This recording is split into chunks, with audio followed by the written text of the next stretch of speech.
അല്ല, അത് ഞാൻ ഈ ചർച്ചയുടെ തുടക്കത്തിൽ തന്നെ പറഞ്ഞല്ലോ. ഇപ്പോൾ ലോയേഴ്സ് കോൺഗ്രസ് ഞാൻ മനസ്സിലാക്കുന്നത് കേരളത്തിലെ പ്ലീഡേഴ്സിൻ്റെ നിയമനവുമായി ബന്ധപ്പെട്ട് ഏകദേശം 400-ൽ പരം ആളുകളുടെ ലിസ്റ്റ് അവരെ പരിഗണിക്കാൻ പറ്റാവുന്ന ആളുകളുടെ അവരുടെ യോഗ്യത അനുസരിച്ച് പരിഗണിക്കണം എന്ന് പറഞ്ഞുകൊണ്ട് ഒരു കത്ത് കൊടുത്തിട്ടുണ്ട്.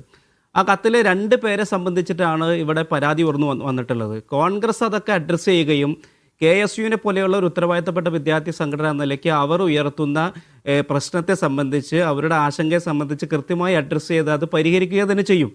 ഇതിലൊരാൾക്ക് SFIയുടെ പശ്ചാത്തലമുണ്ട്, ഒരാൾക്ക് തൃശ്ശൂരിൽ ABVPയുടെ പശ്ചാത്തലമുണ്ട് എന്ന് കെ എസ് യുവിൻ്റെയും യൂത്ത് കോൺഗ്രസിൻ്റെയും നേതാക്കന്മാർ പറയുമ്പോൾ അത് കൃത്യമായി തന്നെ പരിഗണിക്കപ്പെടും. മുഖ്യമന്ത്രിയോട് ഇതുമായി ബന്ധപ്പെട്ട് കെ എസ് യുവിൻ്റെ സംസ്ഥാന പ്രസിഡന്റ് തന്നെ കത്ത് നൽകിയിട്ടുണ്ട്. അദ്ദേഹം മുഖ്യമന്ത്രിയെ 2 ദിവസത്തിനുള്ളിൽ കണ്ട് ഇതുമായി അവരുടെ സംഘടനയുടെ അഭിപ്രായം വളരെ കൃത്യമായി പറയുകയും പാർട്ടിയും സർക്കാരും അതൊക്കെ പരിഗണിച്ചുകൊണ്ട് തന്നെയാണ് മുന്നോട്ട് പോവുക.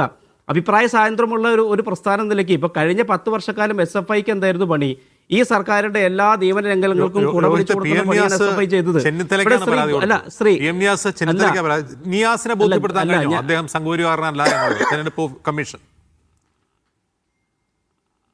അല്ല, ഇവിടെ ഞാൻ അതിലേക്ക് വരുമ്പോൾ തന്നെ ഗോപൻ, പ്രിയപ്പെട്ട CPMന്റെ നേതാവ് ശ്രീ ഗോപൻ, അദ്ദേഹം കഴിഞ്ഞ 10 വർഷക്കാലത്തെ നിയമനത്തെ സംബന്ധിച്ച് അതിൻ്റെ മെറിറ്റിനെ കുറിച്ചൊക്കെ ആധികാരികമായി സംസാരിക്കുമ്പോൾ കേരളത്തിൻ്റെ ചരിത്രത്തിലാദ്യമായി ഒരു ഭരണഘടനാ സ്ഥാപനമായ PSC അട്ടിമറിച്ചുകൊണ്ട് SFIയുടെ നേതാക്കന്മാർക്ക് PSCയുടെ റാങ്ക് പട്ടികയിൽ ഇടം പിടിച്ചു കൊടുത്തൊരു സംസ്ഥാനമായിട്ട് കേരളത്തെ നമ്മൾ കണ്ടതാണ്. അപ്പം മെറിറ്റിനെ കുറിച്ചും ഭരണഘടനയെക്കുറിച്ചൊക്കെ പറയുമ്പോൾ PSC അട്ടിമറിച്ച കഥയും കൂടിയും ഗോവൻ മനസ്സിലാക്കണം. KT ജലീൽ രാജിവെച്ചത് ബന്ധു നിയമനത്തിൻ്റെ പേരിലാണ് രാജിവെച്ചത്. ഡസൻ കണക്കിന് വരുന്ന CPMന്റെ നേതാക്കന്മാർ ഈ കേരളത്തിൻ്റെ മണ്ണിൽ നടത്തിയ പിൻവാതിൽ നിയമനങ്ങൾ കഴിഞ്ഞ 10 വർഷക്കാലം നമ്മൾ ചർച്ച ചെയ്തതാണ്.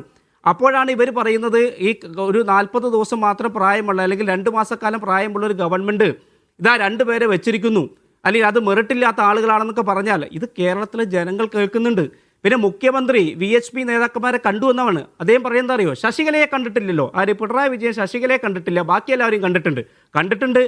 RSSന്റെ നേതാക്കന്മാരെ മുഴുവനായിട്ട് പിണറായി വിജയൻ കണ്ടിട്ടുണ്ട്. ശ്രീ എമ്മുമായി ചർച്ച നടത്തിയത് രഹസ്യമായിട്ടാണ് ചർച്ച നടത്തിയത്. കേരളത്തിൻ്റെ മുഖ്യമന്ത്രി ശ്രീ VD സതീശൻ VHP നേതാക്കന്മാരെ കണ്ടത് സെക്രട്ടേറിയറ്റിനകത്ത് വെച്ചിട്ടാണ്, മുഖ്യമന്ത്രിയുടെ ചാമ്പറിൽ വെച്ചാണ്.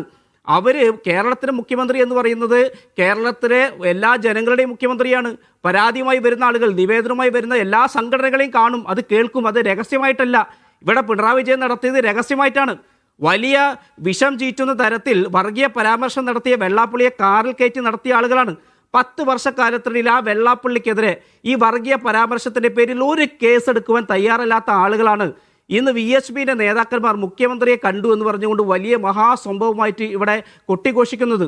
അപ്പം 10 വർഷക്കാലം ഇവർ താലോലിച്ചാണ്. VHPയെ താലോലിച്ചു, വെള്ളാപ്പള്ളിയെ താലോലിച്ചു, RSSുമായിട്ട് എല്ലാ രഹസ്യ ഇടപാടുകൾ നടത്തി. എങ്ങനെ? അല്ല, ഞാൻ ചോദിക്കും, വെള്ളാപ്പള്ളിക്കെതിരെ മഹേഷിന്റെ ഭാര്യയൊക്കെ പരാതി കൊടുത്തിട്ടുണ്ട്. അതിനെതിരെ കേസ് വല്ല നടപടി എടുക്കണ്ടോ UDF എന്ന് അറിയാൻ നമുക്ക് താല്പര്യമുണ്ട്. കാര്യം വെള്ളാപ്പള്ളിയെ ബന്ധപ്പെട്ട് നിലപാടുകൾ കറക്റ്റാണ്, പക്ഷേ അതേ ബന്ധപ്പെട്ട് പല വിഷയങ്ങളും നിലനിൽക്കുന്നുണ്ടല്ലോ.